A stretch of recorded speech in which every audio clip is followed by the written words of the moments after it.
Frères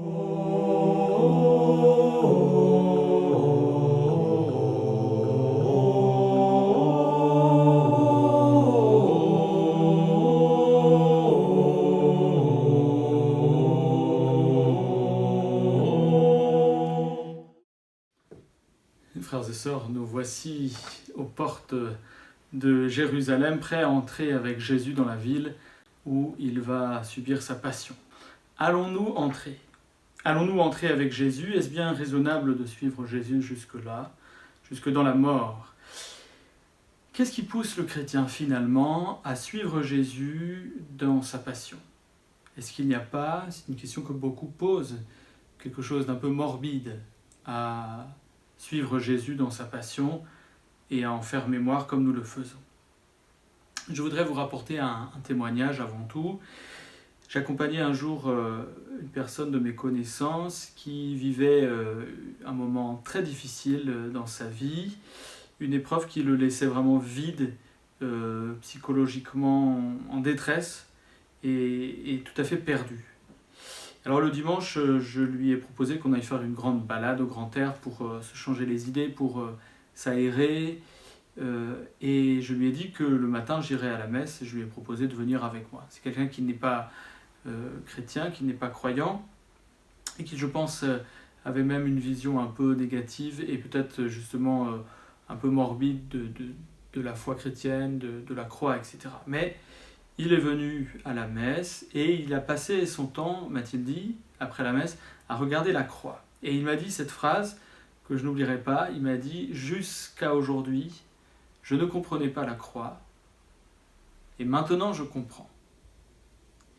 Je trouve cela remarquable parce que cette personne a découvert, au moment où elle était dans la souffrance la plus profonde, dans la détresse, qu'il y avait une forme de proximité de Jésus là qui se manifestait, qu'il n'avait pas comprise avant de traverser l'épreuve.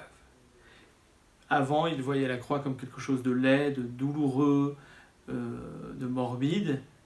Et voilà que maintenant, c'était le signe de la proximité de Jésus avec lui qui était dans l'épreuve.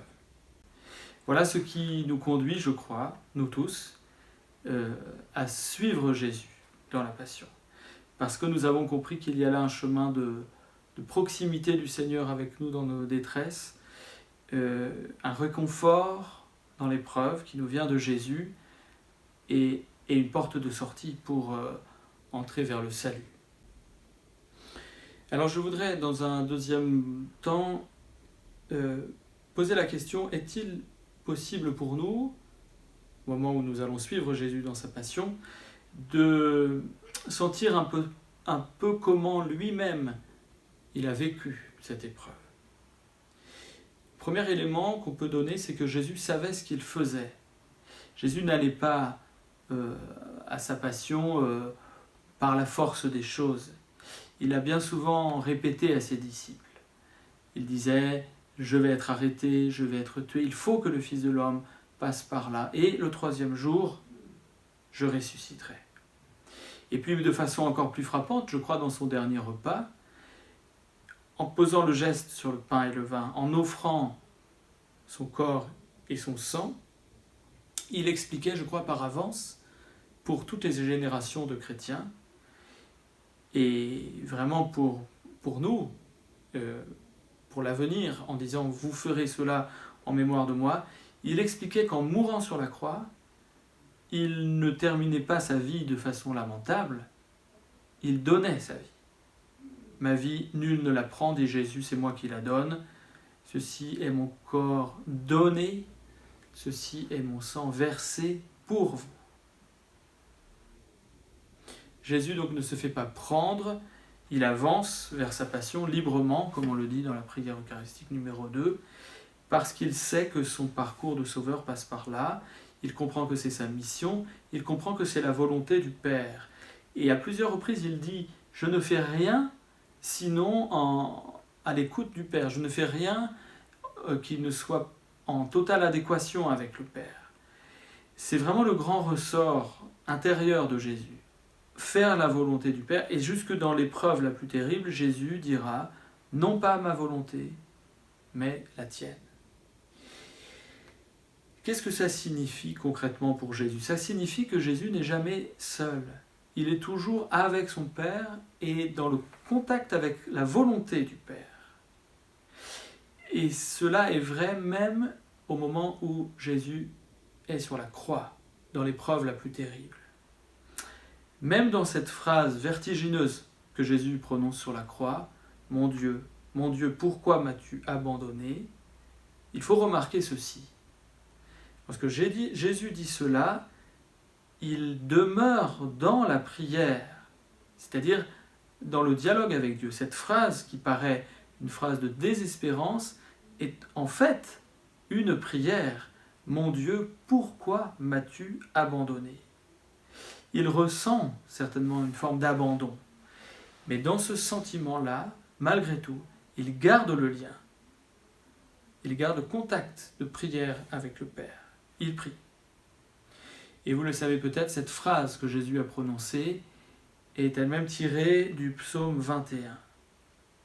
Est-ce que Jésus a prié ce psaume tout en entier ce jour-là, sur la croix? Nous ne le savons pas, il connaissait les psaumes certainement par cœur. En tout cas, la dynamique de ce psaume est remarquable. Elle commence par cette phrase « Mon Dieu, pourquoi m'as-tu abandonné ?» Mais elle conduit à quelque chose qui pour nous, et sans doute pour Jésus, ne peut que avoir un lien avec la résurrection. Le psaume bascule au verset 22 « Tu m'as répondu ». Tu m'as répondu.